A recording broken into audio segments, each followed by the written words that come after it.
Gracias por mantener la sintonía con Uno más Uno. Como cada martes, aquí está firme el profesor Antonio Siriaco, decano de Economía de la UAS. Bienvenido, maestro. Así es, como cada martes, estamos aquí. ¿Qué le pareció la decisión del presidente de priorizar dentro de su calendario, dentro de su agenda de reformas, la constitucional? Priorizar no, adelantar, porque no quiere decir que sea la más importante, pero ponerla primero que las otras, que la de fiscal.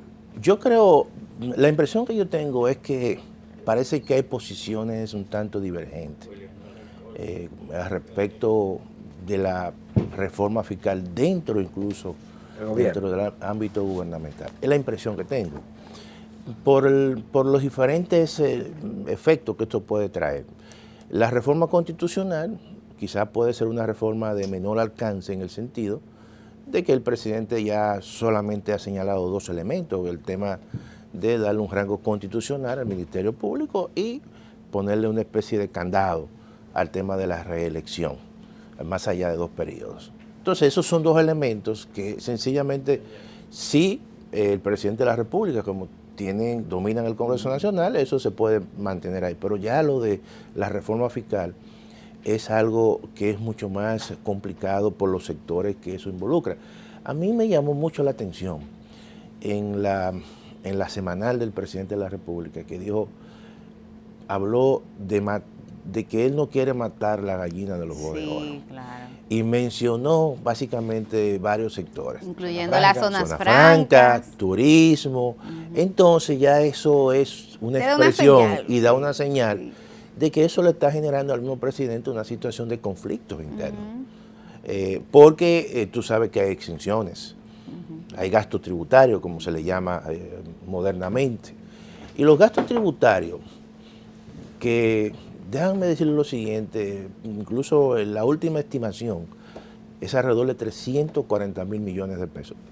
Hay economistas que dicen, mira, vamos a eliminar los gastos tributarios, eso resuelve parte del problema. Otros economistas plantean, en el caso, por ejemplo, de un impuesto que incide mucho en los gastos tributarios, que es el ITEVI, vamos a disminuir el ITEVI y vamos entonces a universalizar el resto hacia los sectores que no tienen. Pero cuando tú analizas realmente el gasto tributario, 118.000 millones, de esos 340.000 millones, son exenciones a personas físicas. Y en esas exenciones están aquellos productos, incluso alimenticios, muchos de ellos, y que incluso muchos de ellos tienen tasas reducidas. De manera que si tú disminuye el ITEVI, pero generaliza eso a los alimentos, eso puede tener un impacto importante en términos inflacionarios. Ese es el grueso de las exenciones. Luego le sigue las zonas francas. Las zonas francas tienen exenciones por alrededor de 39.000 millones. Exenciones de impuestos sobre la renta, impuestos al patrimonio, ITEVIS. Y entonces, evidentemente que hay ahí todo un tema de carácter internacional, porque este tipo de empresas, que son empresas más, vamos a decir, de enclave, maquilas, como se le llaman en México, dependen mucho de incentivos. Ahora, ¿qué yo pienso? Más que ¿Dónde hay más incentivos que aquí? Déjame decirte que muchas de estas empresas también gozan de los mismos incentivos en otros países, dependiendo en función, ¿verdad? Pueden tener más impuestos sobre la renta, otros por patrimonio. Pero tú sabes cuál es el principal incentivo que tienen los sectores orientados hacia el exterior, tanto zonas francas como el turismo, es el tipo de cambio. Es un error muchas veces decir que son empresas que de una forma u otra dependen mucho de esos incentivos, cuando en realidad lo que lo hace competitivo es el tipo de cambio. Por ejemplo, el turismo. El turismo tiene exenciones en alrededor de 13.000 millones de pesos. Turismo. Ahí tú encuentras exenciones al patrimonio, exenciones al impuesto sobre la renta, ITEVIS, perfecto. Y además, excepciones para la materia prima que usan. No, claro. El insumo que usan. Y la mano de obra por el tema salarial. Claro, y el tema salarial, entonces los salarios relativamente son bajos. Son bajos. Ahora, ¿qué ocurre con esto? Mira, por ejemplo, en el caso de México, para poner un paralelismo, México tiene una cantidad de zonas francas, maquilas en toda la zona fronteriza. Y ha sido el país que más se ha beneficiado con inversiones en zona franca en los últimos años que viene de Estados Unidos. Ahora, en México, incluso el año pasado, las exportaciones de zona franca se incrementaron, a pesar incluso de haber tenido una especie de, vamos a decir, de una moneda sobrevaluada. Entonces, también en el caso de México hay que decir que la cercanía es un elemento también que influye. Pero en el caso de la República Dominicana, por ejemplo, en el caso del turismo, el tipo de cambio está casi al 60 por 1. Eso abarata al que viene del extranjero, ese es el atractivo. Lo mismo ocurre en México. En México, por ejemplo, en el caso del turismo, hubo una especie de apreciación del tipo de cambio. Sin embargo, eso encareció para el turista su estadía en México.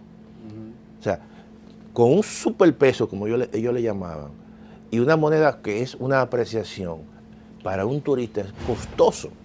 En el caso de la República Dominicana ha sido al revés.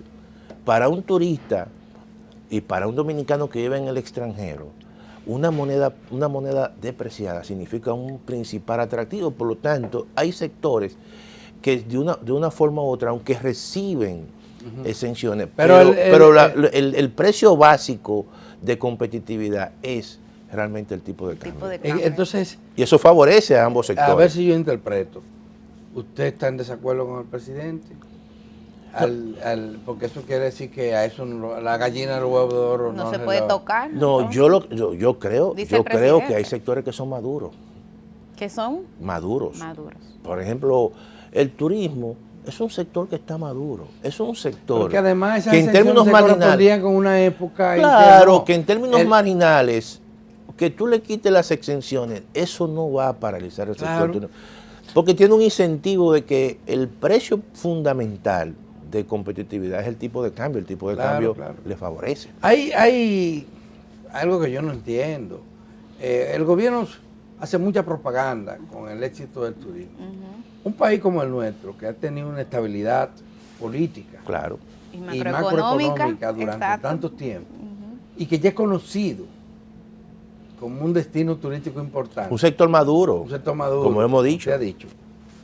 Tiene un crecimiento que es muy difícil que lo paren, a no ser que haya una guerra. Una situación interna aquí que se... Oye, pero yo te pregunto, ¿cuáles son los incentivos que hay para el turismo en España? ¿O cuáles son los incentivos que hay para el turismo en Francia? Claro. Ya un sector. Ya esos son destinos que son están consolidados. Claro. Entonces yo creo, en esto, el presidente tiene que saber que hay sectores que se van a ver perjudicados y otros que se van a ver beneficiados. Pero además hay que acabar con algunas injusticias. Entonces, en las políticas impositivas. ¿Cómo es posible que yo pague impuestos sobre la renta? Y usted también, profesor. Claro.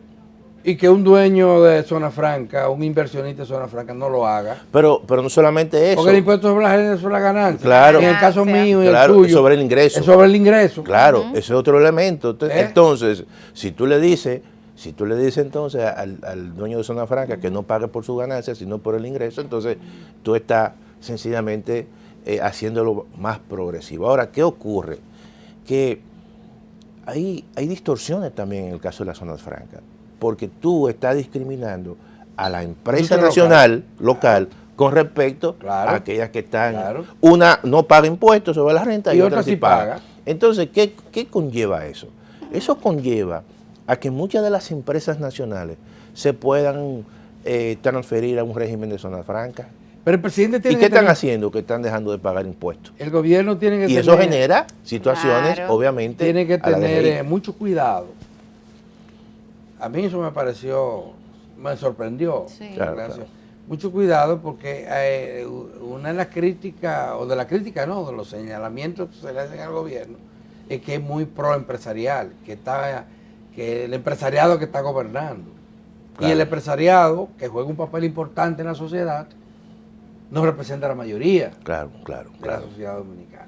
No, y que eso yo creo que cuando se habla de una reforma fiscal, la reforma fiscal tiene que ser una reforma que tenga algún objetivo bien claro. Si tú quieres, por ejemplo, tener recursos para lo que se ha dicho, ampliar todo el sistema de atención primaria, que es costoso, o reducir la pobreza absoluta, tú tienes que tener recursos.